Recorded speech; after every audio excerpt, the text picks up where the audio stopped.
13장 15절입니다. 히브리서 13장 15절부터 19절입니다.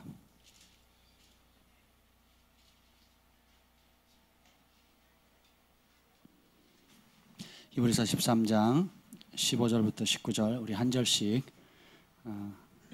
교독하도록 하겠습니다.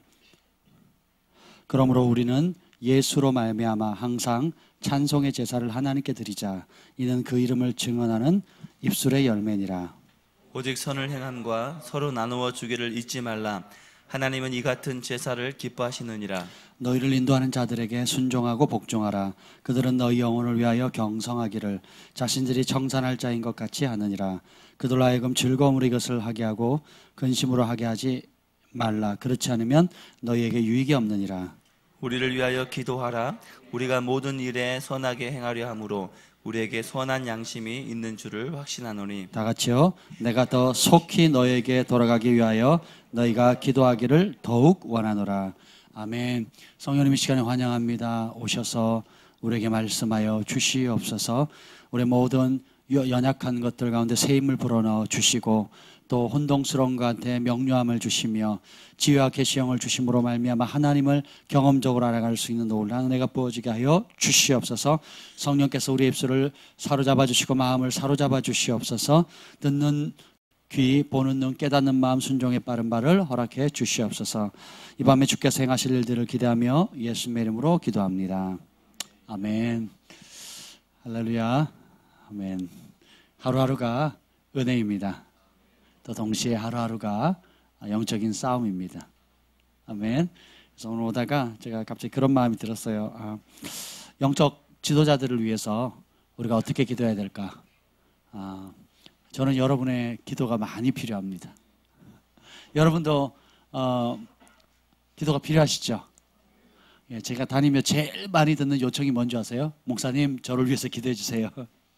그래서 근데 전에는 네라고 답을 했는데 이제는 지키지 못할 약속하지 말자. 그래서 그렇게 못합니다라고 제가 말씀을 드립니다. 왜냐하면 그분이 제 이름도 기억이 안 나고 얼굴도 기억이 안 나요.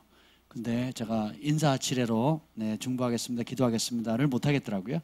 그래서 저의 부르심은 중보자가 아닙니다 이렇게 얘기를 하고, 교회에 성도들 가운데 정말 기도의 사명이 있으신 분들 그리고 중보의 부르심이 있는 분들에게 기도 제목을 나누시고 그리고 그 중보자를 잘 대우해 주세요. 밥도 사주시고 선물도 해주시고 하면 여러분 선물에 마음 안 녹아날 사람 없습니다. 예, 그렇잖아요. 그래서 그러면 먼저 마음을 사면 기도가 갑니다. 근데 마음을 사지 않고 거머리처럼 딱 달라붙어가지고 자기가 원한 것만 빼달라고 하면 그것도 예의가 아니잖아요. 그죠? 그래서 오늘 이 히브리서 13장에 보면 성경 곳곳에 예수님도 그렇고요, 바울도 그러고요, 베드로도 그러고 모든 하나님께 쓰임 받았던 영적 거장들이 공통적으로 요청하는 것이 있습니다. 그것이 바로 뭐냐면 중보기도예요. 그래서 데살로니가서 5장 25절에 보면 형제들아 우리를 위하여 기도하라 라고 말합니다. 예수님이 제자들의 기도가 필요했을까요? 필요 없었을까요? 예, 여러분 성경을 많이 읽으시나 봐요. 예수님은 하나님이시자 인간이시잖아요. 죄도 없으시고 성령 충만하셨고 가는 곳마다 기적이 일어났고 그분에게 나온 병자 중에 고침을 못 받는 사람이 단 한 명도 없습니다. 예, 그리고 능력을 행하셨고 그 가르침에 권위가 있었고 또 완벽한 모습이었습니다.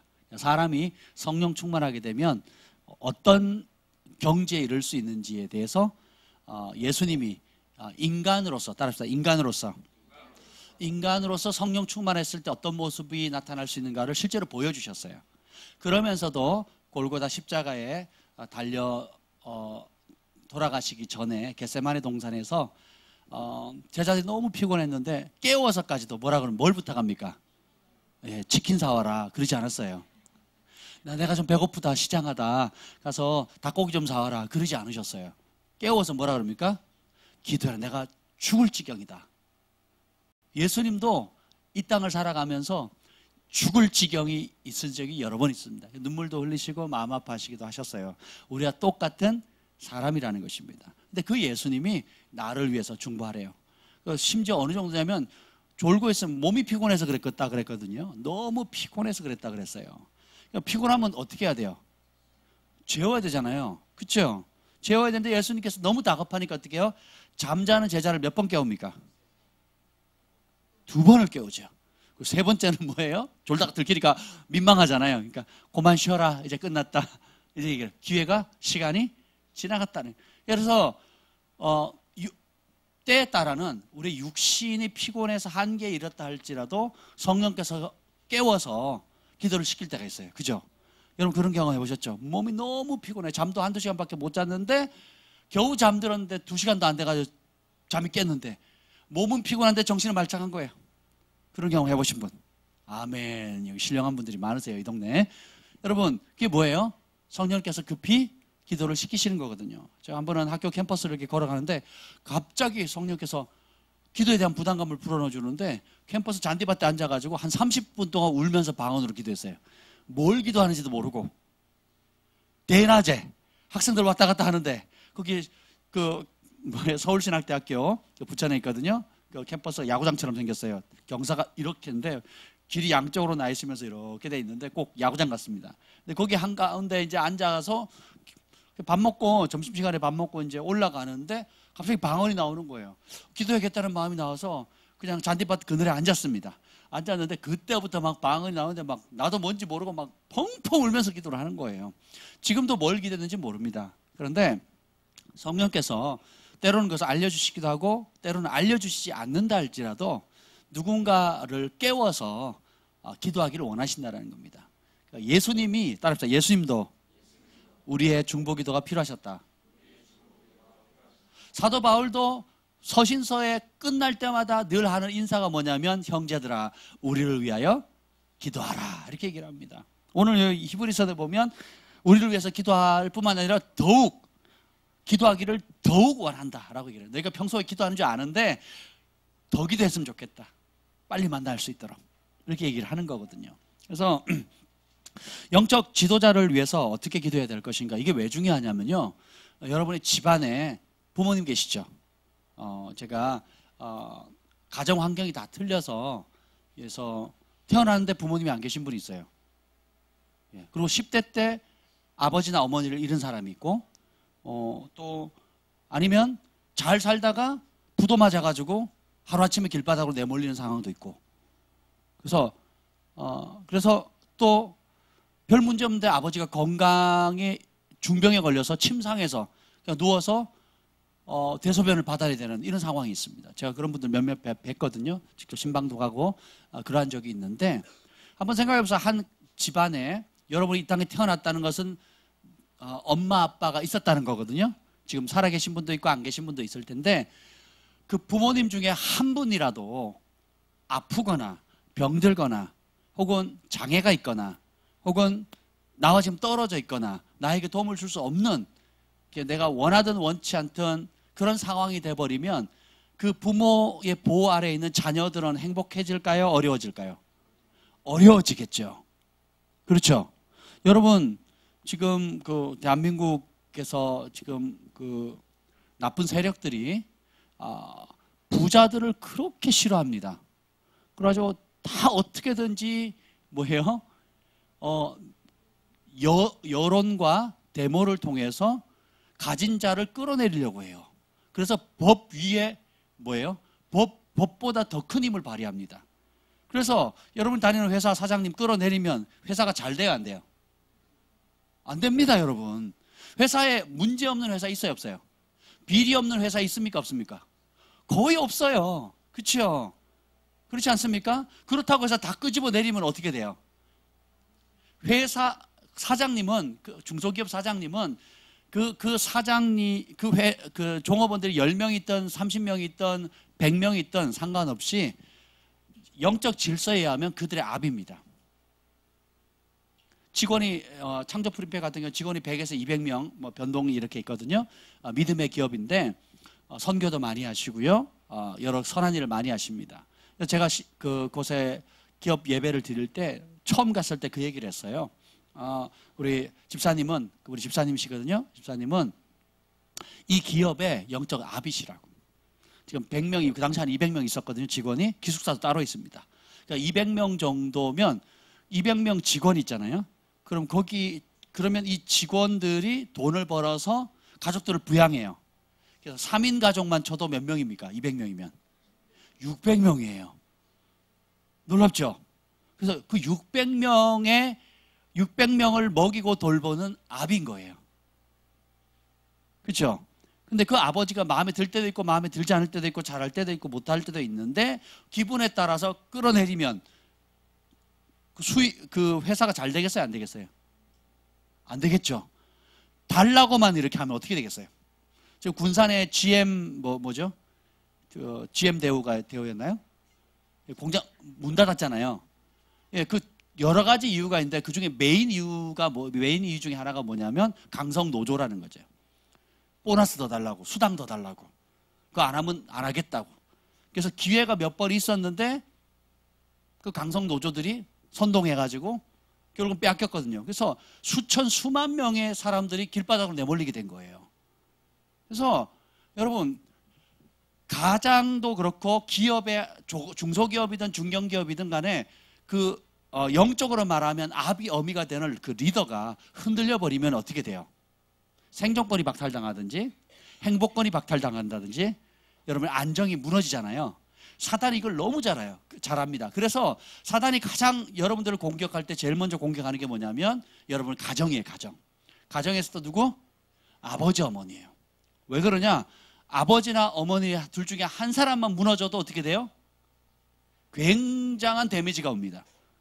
정서적으로도 그렇고 인격적으로도 그렇고 영적으로도 마찬가지예요. 신뢰관계가 가정에서 배워야 되고 또 허물을 용납하는 것도 어디서 배워요? 그리고 뻘거벗은 모습을 부끄럼 없이 보여줄 수 있는 것도 가정입니다. 제가 가끔 그래요. 우리 주한이가 그럽니다. 경환이에게 네 똥기저귀 내가 알았다. 그럼 경환이는 우리 동생들 똥기저귀 내가 알았다 그러거든요. 그러면 저도 이 아이들 똥기저귀를 제가 알았어요. 할렐루야. 그래서 너무 창피해서 아빠가 감히 그런 얘기를 사람들 앞에 한다고 얘기할 수 있는 게 아니라는 거거든요. 그럼에도 불구하고 서로 행복하게 나눌 수 있는 곳이 가정인데 여기서 용납되어지고 품어주고 또 내가 더디 배운다 할지라도 기다려주는 걸 배우고 그죠? 잘하는 것에 대해서는 격려해주고 잘못했을 때는 어떻게 해요? 서로 내가 잘못한 걸 인정하고 겸손하게 정직하게 용서를 구하는 법도 배우고 용서해주는 법도 배우고 용서받는 법도 배우고 이게 다 뭐예요? 가족이거든요. 태초에 하나님이 천지를 창조하시고 제일 먼저 만든 게 뭐예요? 부부, 가족이에요. 가족. 그리고 마지막에 우리가 주님이 오실 때 우리가 무슨 잔치 벌려요? 혼인잔치예요. 그래서 가정으로 시작해서 뭘로 끝나요? 가정으로 끝납니다. 그래서 근데 이 가장이 무너지거나 부모가 무너지게 되면 다 사단의 밥이 되는 겁니다. 그래서 사단이 어떻게든 이 가정을 파괴하려고 이혼시키거나 아니면 질병이나 또 경제적인 어려움이나 관계적인 어려움을 통해서 그것을 무너뜨리려고 하는 겁니다. 교회도 똑같습니다. 조영기 목사님께서 개척하셨을 때 막 부흥할 때에 금요일은 무조건 목사님과 사모님 그리고 그 자녀를 보호하고 하는 기도를 계속 하셨대요. 그래서 그걸 그냥 기도 제목으로 10분간 전교인이 기도하는 게 아니라 밤새서 그 기도만 했대요. 중보자들이. 그걸 왜 그러냐면 가만히 보니까 그 성도들과 또 중직들, 장로님들, 권사님들 이렇게 보니까 목사님이 성령 충만하면 누가 혜택을 받아요? 자기들이 받는 거예요. 목사님이 아프면 누구 손해요? 성도들이 손해. 목사님이 권능 받으면 능력 받으면 어떻게 돼요? 누가 혜택을 받아요? 목사님 성령 충만해가지고 암 환자를 기도만 하면 막 털썩털썩 낫게 하는 거예요. 그 혜택을 누가 받아요? 성도들이 받는 거거든요. 할렐루야. 근데 목사님을 공격해서 육체로 공격하거나 영적으로 공격하거나 환경적으로 공격하다가 안 되니까 그 다음 어떻게 해요? 사모님 공격합니다. 사모님을 막 공격하다가 안 되면 누구를 공격해요? 자녀들을 공격해요. 자녀들을 막 공격을 합니다. 그래서 어떻게 해요? 그 모든 초점을 말씀과 기도에 전무해서 진리의 말씀을 전하는 그 일에 초점을 맞춰야 되는데 이것이 분산돼서 뭘 걱정하게 만드는 거예요? 가족 걱정하게 만들고 자녀 문제 스트레스. 그러니까 목회자 자녀가 집을 나갔어요. 가출했어요. 목회가 되겠습니까? 권위가 서겠어요? 어렵겠죠. 근데 그게 현실이에요, 현실. 그런 일이 벌어집니다. 한번 생각해 보세요. 또 목회자 가정에 쌀이 떨어져 먹을 게 없어요. 그리고 교회에서 축복하면 그 축복이 의미가 있겠냐고요. 속으로 그럴 겁니다. 목사님이나 좀 잘 하시지. 그러지 않겠냐고요. 이해가 되세요? 그래서 이 굉장한 의미가 있습니다. 여러분이 잘 돼서 소위 성공하면 제일 먼저 누구에게 은혜를 갖고 싶으세요? 부모님 아니세요? 너무 여러분 영적이셔서 다 목사님 막 이러시는데 그게 아니고 여러분이 제가 성공하면 난 제일 먼저 은혜를 갖고 싶은 게 누굴까요? 우리 부모님이거든요. 그렇잖아요. 정말 6.25 동란 이후에 보릿고개 시대를 겪으시면서 학교도 다니고 싶어도 다닐 수 없었던 굉장히 어려운 그런 시대 가운데 저는 농부의 아들로 태어나서 광부의 아들로 자랐다 그랬잖아요. 우리 가족들 부양하신다고 농사 짓다가 또 광산에서 목숨 바쳐가면서 갱도 몇 번 무너지고 막 여러 가지 어려움을 다 겪으시면서 그 스트레스와 이런 걸 통해서도 제 동생과 우리 가족을 우리 아버지가 지켜주셨거든요. 또 그 어려움을 저희 어머니가 다 수발해 주셨고, 그렇죠? 예, 그리고 잘 먹이셔가지고 제가 1m 80이라 되는 그죠? 180cm거든요. 제 키가 그렇게 안 보이시죠? 사람들이 다 놀래더라고. 제가 되게 작아 보이나 봐요. 옆에 서면 놀래요. 예, 저희 시대의 키로는 제가 좀 큰 편입니다. 예, 우리 자녀 세대에 비하면 보통인데 아무튼 간에 생각을 해보세요.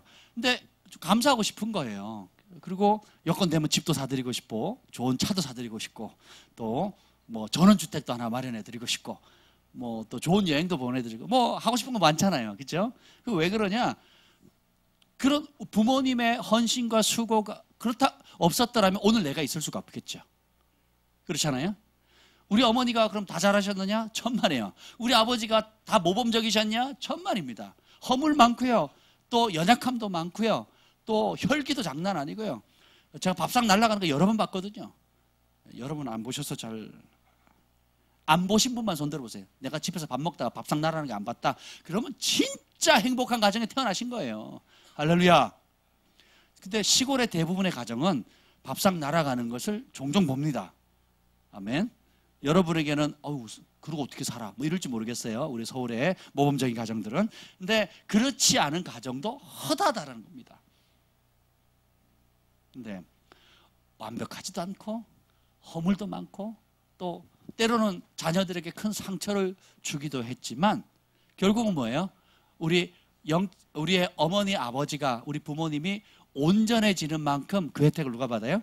자녀가 받고 어려워지거나 경제적으로 궁핍해지거나 건강에 해를 입혀서 침상에 눕게 되면 그 어려움을 또 누가 당해요? 자녀들이 똑같이 당한다는 겁니다. 영적인 원리도 똑같아요. 회사의 사장님, 여기 회사 사장님도 어디 가셨나? 예, 사장님도 한번 보세요. 사업이 잘 되면 혜택을 누가 받아요? 직원들이 잘 되는 거. 사업이 안 되면 사장님만 고생하는 거예요? 그렇죠. 그래서 제가 직장 다니신 분들 3개월치 월급을 못 받았습니다. 뭐 6개월치 못 받습니다. 1년째 지금 못 받으면서 지금 하고 있습니다. 이런 분들 종종 만나거든요. 그러면 사장님만 고통받는 게 아니고 직원들도, 그 직원들의 가족들까지도 그 주변에서 어마어마한 사람들이 고통을 받게 되는 것입니다. 그래서 여러분, 그래서 성경은 뭐냐? 왕을 존대하라, 권위자를 축복하라, 권위 아래 순종하라고 하는 이유가 뭐냐면 성경에 등장하는 모든 하나님의 하늘로부터는 권위를 받았던 사람들의 공통점은 뭐냐면 불의한 권위자 밑에서 훈련을 받았다는 거예요. 불의하고 악하고 김일성, 김정은보다 더 나쁨에도 불구하고 올바른 태도로 섬겼어요. 왜요? 그 권위를 주신 분이 누구예요? 하나님이거든요. 모든 권위가 주께로부터라는 걸 알았기 때문에 불의한 권위자 앞에 올바른 태도로 인정을 받은 겁니다. 여러분도 그렇게 돼버리면 하나님께서 주시는 축복이 임합니다. 그걸 가리켜서 은총이라고 해요. 그래서 가는 곳마다 축복의 통로가 되는 것입니다. 그러면 가정에서는 아버지 어머니가 권위가 있고 직장에서는 사장님 회장님이 권위가 있는데 영적인 아비 어미 역할을 하는데 교회에서는 영적인 지도자가 영적인 아비 역할, 어미 역할을 하게 됩니다. 바울이 중보기도를 부탁했어요. 예수님도 중보기도를 부탁합니다. 그리고 모든 하나님의 사람들은 그 누구보다도 영적인 자녀들의 중보기도가 필요하다는 거예요. 아멘. 제가 뭘 발견한지 아십니까? 이번 주에도 신방을 갖고 또 간혹 이래 중요한 미팅을 모임이나 신방이나 혹은 상담을 하게 될 경우 영적 전쟁이 어마어마하게 치열합니다. 희한해. 아무 일도 아닌데 뭐 일이 뻥뻥 터집니다. 애들이 갑자기 아프다든지 또 별것도 아닌 걸 가지고 말다툼을 하게 된다든지 혹은 막 몸이 막 눌린다든지 이런 공격들이 오게 돼요. 그래서 그러면서 제가 10여 년 동안 그런 것을 경험하면서 깨달은 게 뭐냐면 이런 공격들이 심할수록 그날 베풀어줄 하나님의 은혜가 놀랍구나라는 걸 알게 됐어요. 한 번은 너무너무 중요한 어떤 상담이 있었습니다. 그래서 저희 부부가 기도를 준비하고 갔어요. 갔는데 진짜 막 그 상담을 통해서 어마어마한 축복의 문들이 열렸어요. 그래서 그 상담을 받은 사람들과 그 사람에게, 그 가정에게 굉장히 놀라운 은혜가 있어졌습니다. 그러면 사역하는 입장에서 굉장히 보람을 느끼거든요. 말씀을 전했거나 상담을 하거나 예언을 했을 때 그 말씀을 통해서 가정이 회복되어지거나 부르심의 자리를 가거나 어떤 영적인 돌파가 있게 되면 그걸 보면 굉장히 행복하거든요. 그리고 집에 딱 돌아왔더니 집안은 완전히 콩가루가 된 겁니다. 경환이 뛰쳐나가고요. 또 막 집안이 완전 콩가루가 돼버린 콩가루가. 아이들이 견디다 못해가지고 그냥 다 뛰쳐나가 버리고요. 막 울고 막 난리가 난 겁니다. 집안이 막 그냥 완전 초토화된 거예요. 초토화. 그래서 이것이 쉬운 일이 아니구나. 그래서 여러분이 그 목회자가 영적 아비로서 어미로서 말씀을 순종함으로 나아가며 진리를 전파할 때 오는 직면해야 될 핍박과 고난이 있습니다. 또 동시에 목회자의 자녀들도 그 길을 함께 가기 때문에 동일하게 받는 고난과 어려움들이 있다는 거예요. 근데 아이들이 주한이 경환이가 뭘 잘못해서 어려움을 당하는 게 아니었거든요. 주한이 경환이가 불순종하거나 거역하거나 이러질 않습니다. 굉장히 이 시대에 보기 드물 정도로 정말 제 자녀라서 얘기하는 게 아니라 정말 훌륭한 이제 청년이 됐죠. 청소년 청년이 됐는데 너무너무 아름답게 커졌거든요.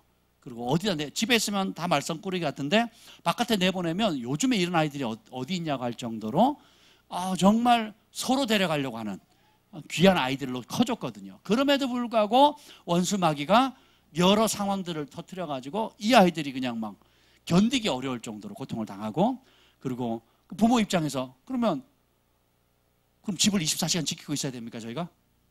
아니면 갈 때마다 다 데리고 가야 되나요? 이게 쉽지가 않습니다. 그래서 보호의 기도가 필요한 거예요.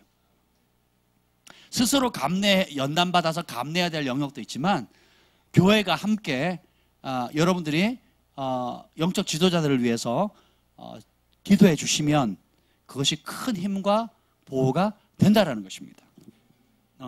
오늘 여기 본문을 한번 볼까요? 한번 봅시다. 17절 한번 읽어봅시다. 16절 먼저 읽죠. 16절 시작. 오직 선을 행함과 서로 나누어 주기를 잊지 말라. 하나님은 이 같은 제사를 기뻐하시느니라. 아멘. 하나님께서는 우리가 입술의 찬양의 열매와 선을 베풀어주고 나누는 삶을 계속 살라고 얘기를 합니다. 그래서 히브리서를 마무리하면서 히브리서 기자가 찬송의 열매, 고난 중에 찬송하고 그 다음에 항상 다른 사람에게 베풀어주는 것이 선한 삶이다 라고 얘기를 하면서 이어지는 말씀이 17절이에요. 읽어봅시다. 시작. 너희를 인도하는 자들에게 순종하고 복종하라. 그들은 너희 영혼을 위하여 경성하기를 자신들이 청산할 자인 것 같이 하느니라. 그들로 하여금 즐거움으로 이것을 하게 하고 근심으로 하게 하지 말라. 너에게 유익이 없느니라. 아멘. 너희를 인도하는 영적 지도자들에게 뭘 하래요? 순종하고 복종하래요. 순종은 자발성이고 복종은 이해가 되지 않는 상황에도 신뢰함으로 따라가라는 거예요. 그래서 이해할 때만 순종하는 건 순종이 아닙니다. 이해가 되지 않아도 순종하는 거. 아이들 켜보면 알죠. 여러분이 아이들에게 주사를 맞출 때 예방주사 기쁨으로 맞겠습니다 하는 아이들이 몇이나 됩니까? 예방접종 가면 애들이 줄이 서 있잖아요. 줄 서 있잖아요. 그 앞에서 맞는 애들이 맞고 우는 거 보면 그걸 보는 애들이 어떻게 기겁해가지고 막 완전히 뭐라 그러죠? 이렇게 땅바닥에 들어 눕는 애들이 있거든요. 와! 하면서 막 울거든요. 그러면 뭐 보건소나 병원에서 다음에 데리고 오시라고 진정시킨 다음에 오라고 바늘도 안 들어갑니다. 이제 뭐 이러거든요. 그럼에도 불구하고 부모는 아이가 아파할지라도 설명할 수 없다 할지라도 어떻게 해야 됩니까? 해야 돼요. 밤에 자기 전에 자는 애를 깨워서 양치질을 시키는 게 쉬운 일이에요, 어려운 일이에요? 어려워. 애가 울고 난리가 납니다. 그래서 할머니는 얘가 우는데 어떻게 양치질 안 시키냐고 할머니께 맡겼더니 이빨이 다 썩어버렸어요. 근데 엄마는 그렇지 않습니다. 어떻게 해요? 입 벌려. 울어도 상관없어요. 하는 거예요. 이렇게 한다라면 그 다음부터 울면서도 입 벌려요. 울지도 않아요. 나중에는. 누가 훌륭한 겁니까?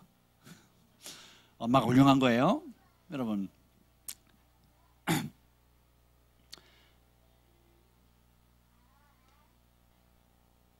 야구 코치를 하든 축구 감독을 하든 혹은 피아노 선생님을 하든 가르치는 사람의 마음을 가르치는 자가 다 이해할 수 있어요, 없어요?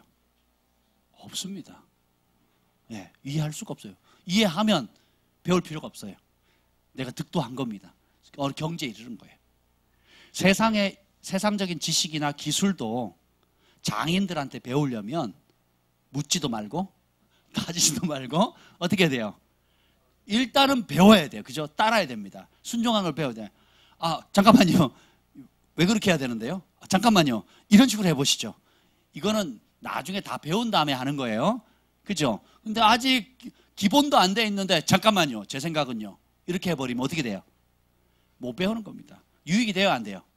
안 되는. 그래서 따르는 자는 영적 지도자들에게 어떻게 해요? 순종하는 법, 복종하는 법을 배워야 된다라고 해요. 왜 그건 중요하냐면 피아노를 하나 배우려고 해도 선생님 가르친 대로 말을 잘 들으면 진도가 빨리 나가는데 지 스타일대로 해버리면 돼요? 안 돼요? 안 되는 거죠. 근데 하물며 여러분 천국 가는 길 이후에 주님 앞에 예수님 앞에 당당히 설 수 있는 길 오늘 하루를 성령의 인도함을 받아서 각자의 부르심을 일깨워주고 그 안에 하나님이 어떤 은사를 주셨는지 그 은사를 어떻게 사용해서 열매 맺는 삶을 살 수 있는지 또 그 길을 가는 데 있어서 위험 요소는 뭔지 또 경계해야 될 것은 무엇인지 또 죄는 어떻게 다룰 것인지 회개는 어떻게 해야 될 것인지 또 가정의 천국을 어떻게 누려야 할 것인지 사업에 하나님의 영광이 통로갈 수 있는 방법이 무엇인지 다뤄야 될 수많은 주제들이 있거든요. 할렐루야. 끝이 없습니다. 그 많은 주제들 가운데 무엇보다 중요한 게 뭐냐면 이 영혼이 이 땅에서도 잘 될 뿐만 아니라 이후에 주님 앞에 섰을 때 지옥 떨어지지 않고 천국 갈 수 있도록 만드는 게 누구냐? 책임이 누구예요? 영적 지도자가 있는 거예요. 그래서 예수님께서 마지막 때 말세에 거짓 선생들, 거짓 선지자를 주의하라 그랬어요. 왜요? 그들이 예언이나 은사가 없어서가 아니에요. 은사와 능력과 하나님 주신 축복을 통해서 성도들을 어디로 끌고 가는 거예요? 지옥으로 데려가는 거예요. 온 세계를 두루다니면서 어렵게 한 영혼 겨우 구해놓으니까 바리새인들이 어떻게 한다고요? 자기도 천국에 안 들어갈 뿐만 아니라 그 사람 못 들게 하고 어떻게 해요? 배나 지옥 자식 만든다 그래요. 지보다 더 나쁜 인간을 만들어버리는 거예요. 이게 종교입니다. 굉장히 위험하거든요. 이해가 되세요? 그래서 진리를 잘 전하는 것도 중요한데 그것을 전하기도 힘들 뿐더러 전한 그대로 그 말씀을 옥토바 같이 받아서 따라오는 것은 더 어렵거든요. 그죠? 잘 들어도 그 길이 좁고 협착해서 찾는 이가 적은데 들이받고 잠깐만요. 제 생각은요. 하면서 목사님 세상 물정 몰라서 그래요. 라고 이리 튕기고 저리 튕기고 맞는 말인데요. 조금만 기다렸어요. 5년 뒤에. 맞는 말인데요. 내가 한 방 대박 터지면 그때 뭘 하겠습니다. 라고 이렇게 미루고 하면 그 사람 복이 없는 거죠. 근데 지도자의 사명 중에 하나가 그 입에 진리의 법이 있어서 백성들을 죄에서 떠나 회개하는 자리로 이끄는 게 사명이거든요. 근데 많은 교회들이 하나님께서 주의 종들에게 요구하셔서 첫 번째 사명을 간과합니다. 교회 와서 출석하고 11조하고 헌금하면 만족해요. 성가대 봉사하고 식당 봉사하면 목회자 대부분 만족합니다. 천국 간 걸로 대우해줘요. 근데 실상을 한꺼풀 딱 벗겨보면 죄를 못 이깁니다. 죄의 종이 되어 있어요. 돈의 종이 되어 있어요. 그리고 가정은 엉망입니다. 종교인으로 살아가는 거죠. 그래서 제가 김지현 목사님 보면서 굉장히 제가 도전받는 것 중에 하나가 뭐냐면 사람을 겉으로 나타난 축복이나 외모로 판단하지 않는다는 거예요. 교회 안에 사도, 선자, 복음전할, 목사, 교사 이 오중직이 필요한 이유가 뭐냐면 선지자들은 껍데기를 한꺼풀 벗겨서 봅니다. 그래서 어떻게 해요? 심령을 꿰뚫어 보거든요. 하나님의 눈으로. 그래서 남들을 보면 성공하는데 성령께서 보여주신 영적인 눈으로 영분별의 은사를 가지고 딱 보면 심각한 사람들이 있거든요. 또 반면에 남들이 보면 되게 안 됐고 어렵고 안타깝다라고 하는데 한꺼풀 딱 벗겨보니까 그 초대교회처럼 주님께서 너는 없고 굶주리고 가진 것도 없다고 하지만 내가 보니까 너는 부유한 자라 라고 칭찬한 것처럼 하나님이 기뻐한다는 것을 일깨워주는 거예요. 또 어떤 사람은 그냥 남몰래 조용히 골방에서 하나님 앞에 부르짖고 금식하면서 기도하는 삶을 살았는데 김 목사님 보더니 하나님 그 기도를 받으신다고, 하나님 앞에 존귀한 자라고, 그 기도 굉장히 크다고, 하나님께 굉장히 그 기도 때문에 자녀들이 보호받았고 그 기도 때문에 교회가 견고해졌고 그 기도 때문에 목사님들이 영적 담임 목사님이 아주 굉장히 은혜 가운데 사역을 할 수 있는 굉장히 하나님 기뻐하신다고 이렇게 얘기를 해주면 기도가 신나겠어요? 어떻겠습니까? 신나지 않겠습니까? 아멘. 그래서 이 목회자들이 깨어있는 참된 목회자들은 성도들의 단순한 성공과 실패에 관심 있는 것이 아니라 뭐예요? 그 영혼을 내가 이후에 하나님 앞에 100명을 맡겼는데 100명의 양을 맡겼는데 주님의 심판, 백보자 심판에 딱 섰을 때에 몇 명을 천국으로 이끌 수 있느냐, 몇 명을 지옥불에 떨어뜨리는 일을 했느냐, 주님께서 자기가 개수할 것처럼 깨어서 기도하고 돌볼 책임이 있거든요. 이게 오늘 히브리서에 나와 있는 목회자의 사명입니다. 목회자가 여러분 그냥 신방에서 위로해주는 사명이 있는 게 아니에요. 밴쿠버에 있을 때처럼 필요할 때마다 공항 픽업 나가고 이삿짐 나르고 또 자녀 문제 제가 청소년들 담당을 했는데 걔네들 그냥 한풀이 덜어주는 게 제 사명이 아닙니다. 여러분 목회자에서 가장 기본적인 사명은 지옥 갈 백성을 예수님으로 말미암아 천국 갈 수 있도록 만드는 거예요. 죄의 종이었던 사람을 성령의 능력으로 의의 종으로 만드는 것이 목회자의 사명이에요. 아멘. 교회는 다니고 복음 받았고 사업도 잘 되고 범사가 잘 되는데 죄를 못 이겨요. 그 영혼 어디 갑니까? 지옥에 떨어지는 거예요. 그걸 보고 근데 교회에서는 칭찬받는 거예요. 수련회 갈 때마다 100만 원, 200만 원씩 500만 원씩 막 쿵쿵 헌금하죠. 또 뭐 교회 건축한다 그랬더니 막 1000만 원, 1억 헌금하죠. 또 막 성가대 회식 한번 하면 막 성가대 회식하는데 보통 300만 원, 500만 원 듭니다, 여러분. 일반 교회에서 회식 한번 하는데 돈 많이 들어요. 그 막 그런데 막 밥 혼자서 내지요. 막 그러니까 막 교회에서는 영웅이에요, 영웅. 할렐루야. 제가 섬기던 교회 장로님은 수석 장로님은 교회가 재정이 IMF 때문에 어려웠습니다. 어려우니까 어떻게 했냐면 자기 사비로 교회 전체 재정을 몇 년을 메꾸셨어요. 교회가 예산 1년 있잖아요. 그 큰 교회였어요. 교단의 큰 교회였거든요. 근데 IMF 때문에 교회가 굉장히 어려웠습니다. 그래서 그 뻥끈한 그거를 그분이 다 메꿨어요. 몇 년을. 그러니까 교회 집사님, 권사님들 모든 분들이 그분을 얼마나 추앙했겠어요. 그렇지 않겠습니까? 해보셨어야지. 존경받는 겁니다. 그 목사님이 싫어하겠어요? 좋아하시겠어요? 그런 성도들이 있으면. 그래서 제 친구 아버님이었어요. 제 친구 아버님. 제가 알죠? 그래서 그분 때문에 제가 그 교회에 또 들어가게 됐어요. 사역자로. 겪어보니까 어떤지 아세요? 그분 그대로 놔두면 지옥 갑니다. 왜 그런지 아세요? 그때 사람들의 칭찬을 받았잖아요. 사람이 교만해진 거예요.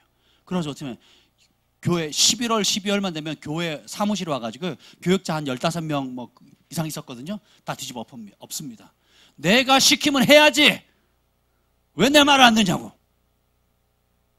반말을 합니다. 1년에 한 번 꼭 그러시거든요. 평소에는 전사님, 목사님 이릅니다. 그리고 그 총회하기 전에 그때 막 하잖아요. 1년에 내가 시키는 대로 하면서 다 뒤집어 엎어버려요. 그리고 당회만 하죠. 그럼 목사님하고 싸우기 시작하는데요. 몇 년을 그렇게 싸우시더라고요. 몇 년을. 이야, 그 교회 주인이 누구예요? 아니요, 그 장로님이에요. 그리고 교회가 2층 있으면 준 2층 건축해가지고 막 굉장히 크게 지었거든요. 그 수석 장로님 어디 앉으시는 줄 아세요? 본당도 아니고 본당 위층에 제일 끝자리. 왜 그 자리에 앉는 줄 아세요? 안 보이거든요. 강단에 목사님이 안 보여요. 거기서 뭐 하느냐? 주보를 펼칩니다. 그 주보를 정독해요. 예배 시간 끝날 때까지. 뭐 하냐면 오타를 찾습니다. 잘못된 글자를 찾아요. 그래가지고 그걸 어떻게 하느냐? 들고 갑니다. 당회 시간에, 그리고 예배 끝나면 당회를 하잖아요. 매주 당회를 하거든요. 당회 시간에 목사님한테 가서 직원들을 어떻게 교육시켰길래 주보에 매주 내가 지난주에 얘기했는데 이번 주에도 또 오타가 나지 않았냐고 하면서 그 직원을 막 깝니다. 그건 누굴 공격하는 거예요? 목사님을 공격하는 거예요. 그랬더니 그분 자녀가 있었거든요. 제 친구라 그랬잖아요. 또 제가 가르치는 학생도 있었어요. 그러니까 청년이 됐습니다. 그래서 그 청년이 됐는데 그 청년이 뭐 하는 줄 아세요? 똑같이 교회 주일날 줄 2층에 제일 뒷자리에 앉아가지고 주보에서 동그라미를 치면서 그 오타 체크를 하고 있어요. 갓 졸업한 고등학생이 그 짓을 하고 있는 겁니다. 여러분, 너무 마음 아픈 거예요. 너무 마음 아픈 거죠. 그건 누구도 두려워서 얘기를 못해요. 돈의 힘이거든요. 그래서 교회의 주인이 누가 됐습니까? 돈이 돼버린 거예요. 돈 있는 사람은 교회에서 힘이 있고 돈 없는 사람은 교회에서 깨갱하는 겁니다. 그러니 영적 지도자들이 진짜 하나님을 두려워하고 그 영혼을 깨워서 그 영혼을 천국 가게 하고 싶은 강한 열망과 진리를 향한 사랑과 영혼을 사랑하는 마음이 없으면 어떻게 하겠어요? 서로 좋게 윈윈하는 겁니다. 요즘 그 김정은이 연예인 됐잖아요. 여러분,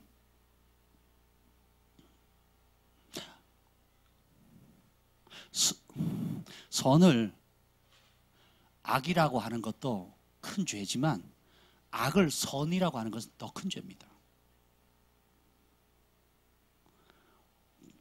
그냥 매스컴 조금 타면요 막 난리가 납니다. 무슨 연예인 등장하듯이 막 민족의 영웅처럼 매스컴이 그렇게 들떠 있잖아요. 그럼 속으시면 안 돼요. 속으시면 안 됩니다. 더 깨어 있어야 돼요. 지금 선거판 보니까 막 진짜 저 졸도할 지경인데 깨어 있어야 됩니다. 우리가 오히려 전화위복 삼아서 우리가 깨어 기도해야 될 때라고 생각을 합니다. 대통령이 견고히 서야, 그리고 진리 가운데 바로 서야. 지금 벌써 바로 한미 뭐라 그러죠? 연합훈련 없앤다 그랬거든요. 군대 갔다 오신 분들은 그게 뭐 어떤 의미인지 다 알아요. 군대를 안 갔다 와도 한미 연합운동 중단한다 그러잖아요. 이미 그 이전에 그렇게 될 거라고 다 앞서서 본 사람들 얘기를 한 거지 않습니까? 네. 심각한 상황이에요. 북한에서 내준 건 아무것도 없는데 남한에서는 아무것도 받은 것도 없는데 평화를 빌미로 그렇게 하는 겁니다. 굉장히 슬픈 일이고 안타까운 일이죠. 그래서 더 우리가 깨어 기도할 줄 믿습니다. 그래서 여러분들이 정말 나 자신이, 내 영혼이 과연 지금 이 상태로 가면 주님을 기쁨으로 맞이할 수 있는 그 길로 가고 있는가? 아니면 내가 지금 이 상태가 지옥의 그 뜨거운 불을 향해서 달려가고 있는가를 스스로도 분별해야 되고요. 또 그리고 그것을 정기적으로 영적 지도자, 깨어있는 영적 지도자를 통해서 그것을 분별을 받으셔야 됩니다. 그래서 땅의 복음 받았는데 영원히 지옥 가는 사람들이 있어요. 그 반대로 이 땅에서는 어려움을 당하지만 하나님 앞에는 존귀하고 귀하게 대우받는 사람들이 있거든요. 그래서 요한계시록 2장 3장에 소아시아 7개를 주님이 진단했을 때 4대 교회는 땅의 복을 풍성히 받아서 부족함이 없어요. 좋은 옷에 좋은 에어컨 빵빵하고 막 큰 시설 좋은 곳에 있었지만 주님 뭐예요? 뻘거벗었다 그랬거든요. 수치 가려라 라고 얘기를 하거든요. 안양을 사서 발라라 라고 얘기를 하거든요. 반면에 핍박받고 어려움 당하고 순교자가 생기고 어려움을 당하고 먹을 것도 없는 유리하면서 온갖 어려움을 당하는 교회를 향해서 너는 부유한 자다. 기뻐해라. 죽도록 충성해라. 내가 생명의 면류관 주리라. 이렇게 얘기를 하시거든요. 그러니까 무엇이 그렇게 분별하도록 만들었는가? 그 기준이 도대체 뭔가를 깨우쳐야 할 사명이 영적 지도자들에게 있는 겁니다. 그래서 말라기 2장에 보면 레위와 세운 하나님의 언약의 법에 지난번에 나눠듣잖아요. 그 입에는 뭐가 있어요? 진리의 법이 있어야 돼요. 그걸 통해서 어떻게 해요? 백성들이 죄를 떠나서 의의 길로 갈 수 있도록 만들어주는 겁니다. 한국교회가 이 기능을 상실하니까 어떻게 됩니까? 교회가 침묵단체가 된 거예요. 저희 교회도 그것 때문에 상처받아가 교회 은혜 받으러 갔고 진리의 법을 사모해서 갔는데 갔더니 똑같아요. 그냥 구역 예배든 무슨 예배든 드리면 형식적으로 예배 드리고 그 다음부터 뭐예요? 정치 얘기, 그 다음에 돈 얘기, 그 다음에 집 얘기, 차 얘기, 그리고 온갖 세상적인 얘기들만 하다가 그 얘기 듣다가 아유 교회나 세상이나 똑같네 그러고 상처받고 오신 분들도 있거든요. 너무 안타깝죠, 그런 얘기를 들으면. 왜냐하면 생명을 전해야 되고 진리를 전해야 되는 곳인데 그것이 빠져버리면 어떻게 되냐면 세상보다 더 악해집니다. 예, 깨어 있으셔야 돼요. 그래서 근데 영적 지도자가 깨어 있지 못하면 어떻게 되겠어요? 타협하거든요. 그리고 사람들을 뭘로 보냐면 돈으로 보입니다. 심각해져요. 30만 원짜리, 20만 원짜리 없었으면 좋겠어요. 이렇게 된다니까요. 한번 생각을 해보세요. 그러면 심각해지는 겁니다. 발람이 뭘 좋아했다고요? 돈을 좋아했다고 그래요. 유다가 뭘 좋아했습니까? 아나니아 삽비라 돈을 좋아했거든요. 사울왕 돈 좋아했거든요. 돈과 명예를 좋아했거든요. 발람 선지자였습니다. 국가적인 예언자였어요. 국가적인 예언자. 그가 한 예언 중에 틀린 거 있어요, 없어요? 하나도 없어요. 예언은 정확했는데 탐심에 넘어가 버리거든요. 가룟 유다가 예수님 12제자처럼 병을 고쳤을까 안 고쳤을까요? 귀신은 내쫓았죠. 근데 어떻게 뭐에 넘어가요? 돈에 넘어가거든요. 그래서 여러분들이 영적 지도자를 또 저희를 위해서 기도해 줄 때 진리의 법이 그 입에 진리의 법이 있도록 해달라고 기도하셔야 되고, 복음의 비밀을 담대히 증거할 수 있도록 기도하셔야 되고, 그리고 세상의 영, 세상이 주는 어떤 그런 타협하고자 하는, 또 세상에 혼합되어지는 섞이는 것들로부터 구별된 1급수에 살고 있는 그런 고기처럼 하나님의 진리의 법 앞에, 그 말씀 앞에 순수함을 잃지 않도록, 그리고 어떤 대가를 지불하더라도 담대히 그것을 증거할 수 있도록 여러분이 중보해 주실 의무가 있습니다. 그 혜택을 누가 받아요? 만약에 그걸 안 하고 제가 타협해버리면 그 타협한 불이익을 누가 당합니까? 여러분이 당하는 겁니다. 마치 아버지가 돌아가시거나 부재해버리면 그 불이익을 누가 당하죠? 자녀가 당하는 거하고 똑같은 겁니다. 이해가 되세요? 그래서 제가 오늘 겸손하게 여러분들에게 그걸 부탁드리려고 오늘 이 말씀을 준비를 했습니다. 여러분의 기도가 절실합니다. 아멘. 조금 이따 그 기도 제목들을 좀 나누려고 하는데요. 자, 봅시다. 그들로 하여금 즐거움으로 이것을 하게 하고 근심으로 하게 하지 말라. 요즘 우리 김 목사님 입에 그런 얘기를 많이 합니다. 말씀을 전하고 사역하는 즐거움이 있다고, 행복하다고. 왜 행복하냐 그랬더니 이제 신방을 하거나 사람들, 여러분이 간증하잖아요. 그 간증의 내용이 다 이렇습니다. 내가 가르침을 듣고 그 말씀에 순종을 했더니 이렇게 됐어요. 가정의 문제가 해결됐어요. 또 내가 이렇게 행복해졌습니다. 가슴 벅차 죽을 지경입니다. 막 이런 간증을 하고요. 그리고 내 삶이 이렇게 달라졌다고 하는 간증들을 가는 곳마다 듣는 거예요. 예, 전에는 죽겠습니다 하는 소리만 주로 많이 들었거든요. 살아야 돼요, 말아야 돼요, 이런 소리만 많이 들었는데, 지금 교회 분위기가 뭐냐면, 여러분 부족하지만 저희가 전하는 말씀을 던질 때마다 사람들 그걸 잡고요, 여러분 잡고요, 그대로 순종하는 거예요. 고지고대로 순종하는 거예요. 이해 안 돼도 고지고대로 복종하려고 애쓰시는 거예요. 그러니까 문자 그대로 듣고 문자 그대로 순종하니까 하나님이 말씀 안에 약속하신 그 약속의 축복을 그대로 누리는 겁니다. 이 간증의 소리를 계속 들으니까 우리 김 목사님이 제가 같이 지내면서 가장 자기가 사역자로서 보람을 느낀다는 말을 지금 한두 달 동안 제일 많이 듣습니다. 복입니다. 저희도 복이고 순종하는 여러분도 복이 되는 거예요. 아멘. 이 복을 여러분이 다 누리셔야 돼요. 근심으로 하게 하지 마라. 근데 근심스러운 경우가 간혹 있거든요. 순종하면 되는데 안 하면 또 포장지를 계속 싸요. 나는 괜찮아, 나는 아무 문제 없어, 계속 포장지를 싸는 사람이 있습니다. 그래서 병원에 가 수술하러 갔는데 옷을 안 벗겠대요. 수술이 돼요, 안 돼요? 털도 막 깎아야 되잖아요. 알코올로 소독 다 해야 되잖아요. 그렇죠? 안 받겠다는 거죠. 안 하겠다는 거죠. 알아서 하라고. 안 됩니다. 감염됩니다. 오염돼서 생명에 위험이 옵니다. 해도 나 싫다고 해버리면 수술이 돼요, 안 돼요? 사인을 해야 되잖아요. 어떤 경우에도 문제가 생기면 본인이 책임지겠습니다. 사인해야 되잖아요. 그죠? 안 한다는 거예요. 그럼 수술이 돼요, 안 돼요? 교회는 오는데 사인 안 하겠다는 거예요. 내가 순종에 사인하지 않겠다는 겁니다.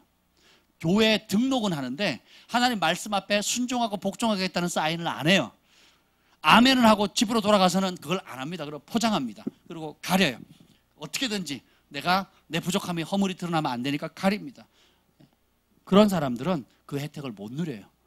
그러면 안타깝죠. 저 지도자 입장에서 굉장히 안타깝습니다.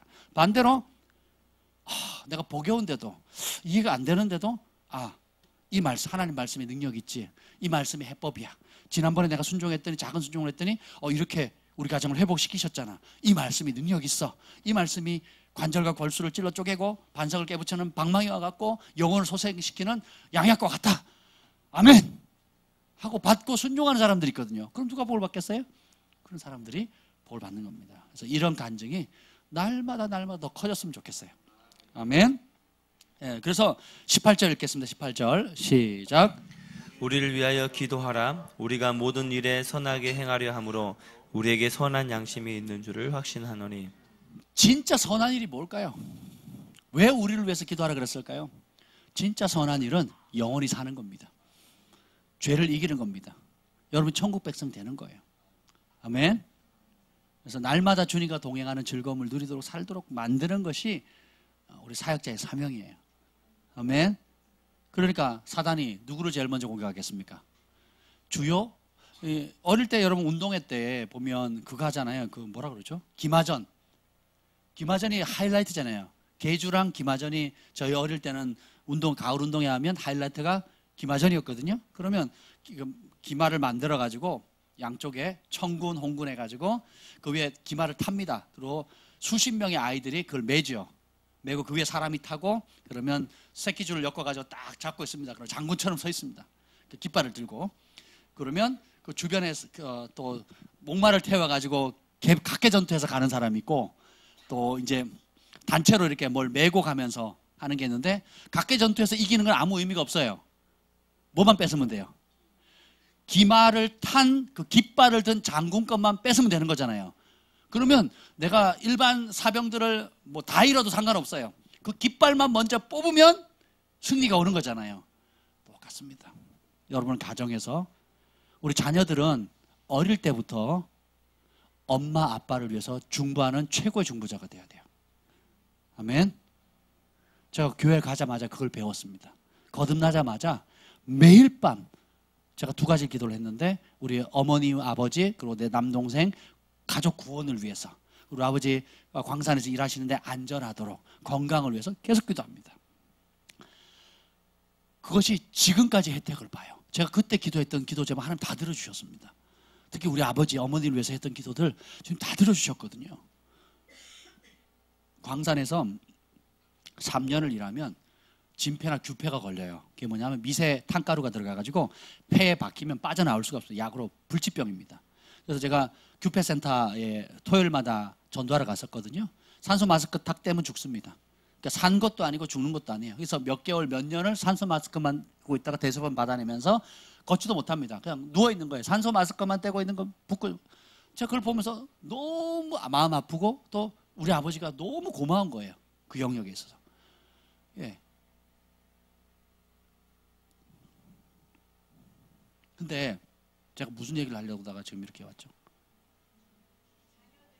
자녀들. 그래서 제가 뭘 기도했냐면 하나님 이 땅을 살아가는 동안에 예수님 모르다가 몰라가지고 신사한탄하고 사람 원망하다가 그리고 죄 가운데 알코올 중독 살다가 또 질병 노년에 병 들어가지고 예수님도 모르고 고집 피우다 병 들어서 지옥 가면 이 땅에서도 지옥 생활해도 억울한데 죽어서도 영원히 지옥의 형벌을 받는다면 제가 견딜 수가 없습니다. 주님 불쌍히 여겨주십시오 라고 방성대곡하면서 3년을 기도했어요. 주님 그 마음을 부어주셨어요. 그래서 제 별명이 수도꼭지였습니다. 수도꼭지. 저는 운동했기 때문에 눈물을 사람들 앞에 보이지 않았거든요. 제가 군대에서 또 눈물을 보이질 않았어요. 눈물을 보이지 않도록 마음 이게 컨트롤 잘 하는데 하나님 앞에 우리 아버지의 영혼 구원을 위해서 우리 가족의 구원을 위해서 그렇게 기도를 시키시더라고요. 구체적으로. 그리고 수술도 많이 받아. 척추 수술, 무릎 관절 수술, 여러 수술을 많이 받았는데 하나님 죽는 날까지 건강하게 해주십시오. 왜냐하면 그 동기들이나 후배들이 병원에 가서 산소 마스크 달고 생을 마감하는 사람 많았고 갱이 무너져 죽는 사람도 꽤 많았거든요. 예, 그리고 그 광산에서 마치고 나왔을 때 여러 가지 지병 때문에 그 지병 때문에 일찍 돌아가는 분들이 꽤 많았거든요. 주님 안 됩니다. 예수님을 영접하고 주님을 노년에 섬긴 다음에 주님 앞에 당당히 설 수 있는 그 은혜를 베풀어 주세요. 저희 아버지가 겨울에 이렇게 술을 많이 드셨거든요. 알코올 중독이 굉장히 심하셨어요. 근데 겨울에 그분이 아버지가 저한테 이렇게 안정을 하셨어요. 내가 겨울에 술이 만취가 되면 길바닥에 들어서 누워 주무셨거든요. 제가 아버지 안 오시면 어머니가 아버지 모셔와라 그러면 쪼록 가가지고 길바닥에 누워있는 아버지를 제가 이렇게 부축을 해가지고 집으로 모시고 왔거든요. 근데 겨울에 그럼 대책이 없습니다. 첫째, 어디에 쓰러져 있는지를 알 수가 없어요. 그렇잖아요. 술집에 쓰러져 있으면 그나마 나은인데 오시다가 뭐 술이 취해가지고 오다가 그 길바닥에 누워있는데 그 한겨울에 그 태백이 얼마나 춥습니까? 근데 한겨울에 쓰러져 있으면 동사되거든요. 그래서 열어 죽었거든요. 열어 죽습니다. 근데 아버지가 누워있다가도 보면 갑자기 누가 툭 깨운대요. 그리고 어떤 보이지 않는 힘이 자기를 이렇게 세운대요.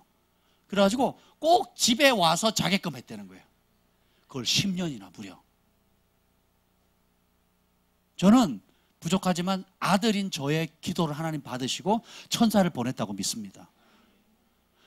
우리 자녀들, 여러분 육신의 부모님들, 여러분의 엄마 아빠를 위해서 중보하셔야 돼요. 나은아, 엄마 위해서 기도해. 세게 해야 돼. 오빠 위해서도. 기도 엄청 세게 해야 돼. 내 볼살이 붙었니 뺐니 여기에 신경 쓸 게 아니고 그건 아무렇지도 않아. 너만 그렇게 생각하지 아무도 그렇게 생각하지 않아. 여러분의 중보 기도, 우리 자녀들의 기도를 하나님 크게 들으신다니까요. 요즘 소망이가요. 저희 차 탈 때마다 기도를 시키거든요. 소망이 얼마나 구체적으로 기도하는지 몰라요. 막 짠하게 만듭니다. 기도가 전에는 그냥 따라하는 기도고 형식적 기도였거든요. 이제는 지도 생각이 있다고 뭐 아주 막 조밀조밀하게 기도를 하는데요. 막 짠하게 만듭니다. 소망이가. 소망이 기도를 들으면 막 제형이 막 아유 딸 키운 보람이 있네. 막 이런 느낌이 들어요. 요즘. 전에는 아들 키운 보람이 있네. 이게 강했거든요. 요즘은 딸 키운 보람이 있네. 막 이 아이가 하는 기도가 굉장히 재밌습니다. 뭐라 그러죠? 하나님 우리에게 큰 집 주시고 새 차 주시고 아주 핵심 포인트가 뭐냐면 우리 집 식구가 더 많아지게 해달라고. 열심히 기도하고 있습니다. 열심히 우리 집 식구 많아지도록 열심히 기도. 그래서 아주 웃겨 죽겠어요. 그래서 아무튼 근데 가르치셔야 돼요. 자녀들로 하여금 받도록만 하는 것이 아니라 이 아이들이 기도하도록. 제가 멕시코에 있는데 우리 경환이가 뜬금없이 문자를 보내왔어요. 보내가지고 하나님께서 하나님의 불이 아빠 위에 있는데 기도하다가 아빠를 위해서 기도하는데 그 불이 있는데 그 불을 주기를 원하시는데 그 부흥의 불을 받기를 원하신다고. 그래서 그걸 동시에 하나님이 주기를 원하는데 못 받는 걸 보면 안타까워하는 그 마음이 내게 느껴졌다고. 아빠 그 불을 꼭 받았으면 좋겠다고. 기특한 놈 같으니라고. 한번 생각해 보세요. 그럼 제가 격려받겠어요? 실망하겠어요? 격려받죠. 그럼 이 아이는 더 이상 제 아들이 아니라 영적인 동역자가 되는 거예요. 우리 인생의 영적인 동반자가 되는 겁니다. 10대 때 이르면 그러면 나중에 보세요. 여러분 잘하면 저를 능가할 겁니다. 이미 여러 영역의 주한이 경하니까 저를 능가한 영역이 많거든요. 그러니까 여러분이 어릴 때부터 아이들은 받아야 된다, 돌보면 받아야 된다 이렇게 생각하지 마시고 자녀들로 하여금 부모를 위해서, 가족을 위해서 기도하는 법을 가르치고 기회를 계속 줘야 돼요. 가장 좋은 게 차 타고 출발할 때, 그리고 하루를 마감할 때, 혹은 하루를 시작할 때. 제가 아침에 일어나면 제일 먼저 하는 게 아이들 안고 기도해 주는 거거든요. 예. 그리고 저녁에 할 수 있는 대로 기도해 주려고 하고, 그리고 차를 타면 우리는 무조건 기도합니다. 그러면 자, 기도할 사람 그러면 사랑의 소망의 온유가 쪼르륵 기도합니다. 그리고 애들이 자면 그때는 주한이 경환이가 기도를 하고, 그래도 안 되면 제가 합니다. 그래서 여러분이 아이들이 부모를 위해서 기도하도록 격려해 주세요. 그럼 아이들이 기도한 것들을 적도록 하고, 그럼 그것이 응답된 것들을 보게 되거든요. 보게 되면 신나 재밌는 거예요. 아멘. 그래서 아이들이 어릴 때부터 내 기도를 하나님 들으시고 응답한다는 체험 신앙을 갖게 되는 거예요. 그러면 이 아이들이 주님을 떠날 수가 없는 겁니다. 주님이 내 어릴 적부터 그 기도를 들어주셨지. 내 마음의 신음조차도 주님께서 크게 들으시고 응답해 주셨지. 우리 엄마 아빠가 이렇게 엎드렸을 때 내가 눈물로 기도했는데 하나님께서 그 기도를 받으시고 이렇게 응답해 주셨지 라는 산간증이 있는 거예요. 똑같습니다. 교회 안에서도 여러분 영적인 아비 어미인 영적 지도자를 향해서 여러분이 동일하게 중보를 하십시오. 그러면 그 혜택을 여러분이 똑같이 받는 겁니다. 특별히 보호가 필요해요. 그래서 사단이 주 타겟이기 때문에 가장만 쓰러뜨리면 다 무너지는 겁니다. 또 반대로 가장이 견고하면 그 집은 튼튼한 거예요. 흔들림이 없습니다. 18절 우리를 위해 기도해라. 이게 선한 일이에요. 그리고 너희가 기도하기를 19절에 더욱 원한다라고, 자주 만났으면 좋겠다라는 거예요. 그래서 여러분이 실질적으로 영적인 지도자들을 위해서 기도할 때 이렇게 기도하셨으면 좋겠어요. 날마다 중보하셨으면 좋겠어요. 날마다 두 가지를 기도하는데 뭐냐면, 여러분의 육신의 부모님 있죠. 나를 낳아주시고 길러주신 부모님, 예수님을 믿지 않으면 믿도록 기도해 주시고, 믿는 분이라면 성령 충만하고 하나님이 이 땅에 두신 그 사명을 잘 감당할 수 있도록, 하나님과 더욱 친밀해질 수 있도록 여러분의 육신의 부모님과 영적인 부모님을 위해서 매일 중보하세요. 예, 그것이 굉장히 중요합니다. 두 번째, 예수님이 중보기도가 필요했다면 우리는 얼마나 중보기도가 필요하겠어요. 그 위대했던 사도 바울이 중보기도가 필요했다면, 간절히 기도해달라고 요청을 했다면, 저 같은 사람은 얼마나 많은 중보기도가 필요하겠습니까? 아멘. 두 번째는 뭐냐면, 갈라디아서 6장 6절에 보면, 가르침을 받는 자는 말씀을 가르치는 자와 모든 좋은 것을 함께하라. 그래서 모든 좋은 것을 부모님과 함께 하듯이, 육신의 부모님과 함께 하려고 하듯이, 시켜서 하는 거예요, 자원해서 하는 거예요? 자원해서 하는 겁니다. 부모가 자녀를 도와줄 때도 시켜서 하는 거예요, 자원해서 하는 거예요? 자원해서 하는 거, 사랑의 관계거든요. 영적인 부모도 마찬가지입니다. 가르침을 받는 자는 말씀을 가르친 자, 뭘 가르치는 자? 말씀을 가르치는 자와 모든 중요한 것을 함께하라. 좋은 것, 모든 좋은 것을 함께하라. 몇 가지 좋은 거? 그래서 모든 좋은 것을 함께하면 그게 복이 돼요. 두 가지로 복이 되는데, 사역자들이 격려를 받고요, 사역자들 실제들이 필요가 채워집니다. 두 번째는 뭐냐면, 영적인 유업을 여러분이 받는 거예요. 선지자를 선지자로 대하면 선지자의 상을 받고, 목자로 대하면 목자의 상을 받는다 그랬죠. 제자라는 이유로 냉수 한 컵만 대접해도 하나님 그 상을 주시겠다고 하셨거든요. 아멘. 그래서 여러분들이 이것을 마음에 새기시면 좋을 것 같아요. 내가 우리 부모님에게 자원해서 모든 좋은 것을 함께 하듯이 영적 부모도 그와 같이 대화하겠다라는 마음을 가지세요. 그러면 하나님이 그걸 보세요. 왜 그러냐? 주님께서 아주 중요한 말씀을 하시는데, 보이는 육신의 부모 공경하는 법 모르면 보이지 않는 하나님, 영의 아버지 공경하는 게 진짜다 가짜다? 가짜라는 거예요. 또 반면 십계명에 약속 있는 첫 계명이 뭐예요? 내 부모를 공경하라. 그럼 땅에서 잘 되고 장수한다 그랬거든요. 땅에서 하는 일마다 잘 되는 복이 뭐예요? 부모님 공경하는 거예요. 부모님.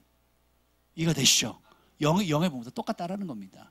그러니까 보이는 세계와 보이지 않는 세계가 떨어져 있는 게 아니라 항상 연결되어 있어요.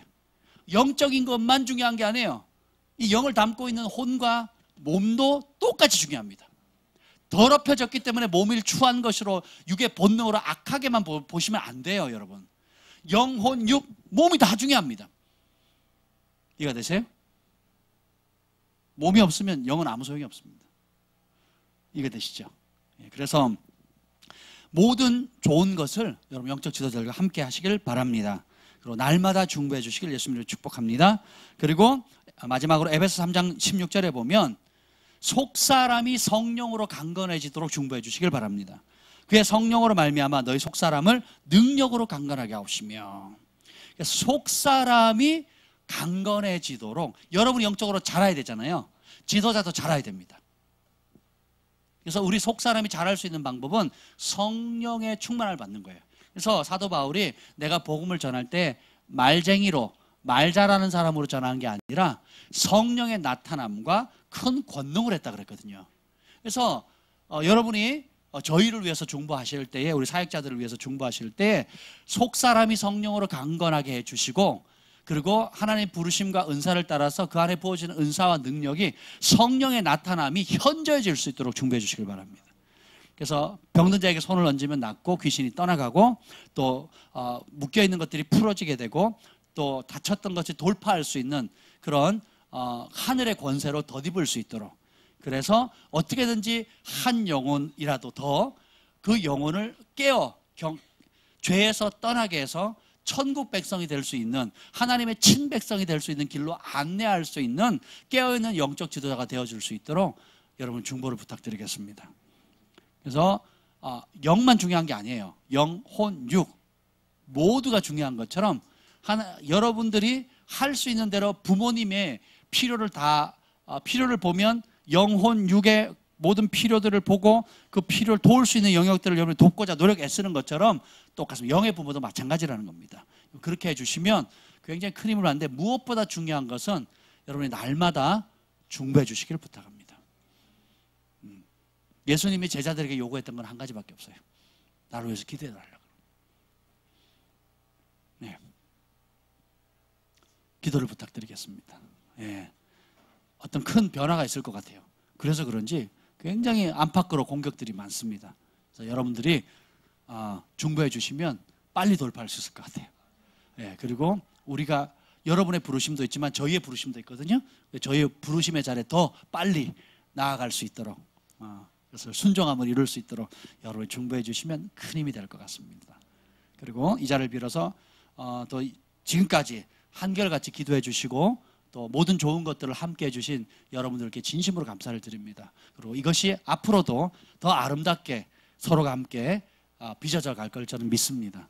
그래서 저희 사역자들의 입술에는 진리의 법이 있고, 여러분을 한 영혼 한 영혼을 천국 백성으로 이끌 수 있도록 좁은 길 가도록 끊임없이 격려해주고, 또 무엇보다도 속사람이 강건해짐으로 성령의 능력을 나타내는 삶을 본을 보이고, 또 여러분들이 그 길을 따라감으로 인해서 이 세상을 살아가는 동안에 천국의 모든 영광과 능력과 축복과 치유를 여러분의 삶의 현장에 흘려보내는 통로로 빚어져 갈 수 있도록 함께 노력했으면 좋겠습니다. 아멘. 그래서 이 시간에 우리가 함께 한 30분 남았는데요, 우리가 이 시간에 통성으로 기도할 때 오늘 주신 말씀을 가지고 우리 자녀들은 부모님을 위해서 좀 기도했으면 좋겠어요. 누구보다도 엄마 아빠의 필요를 여러분 잘 알 겁니다.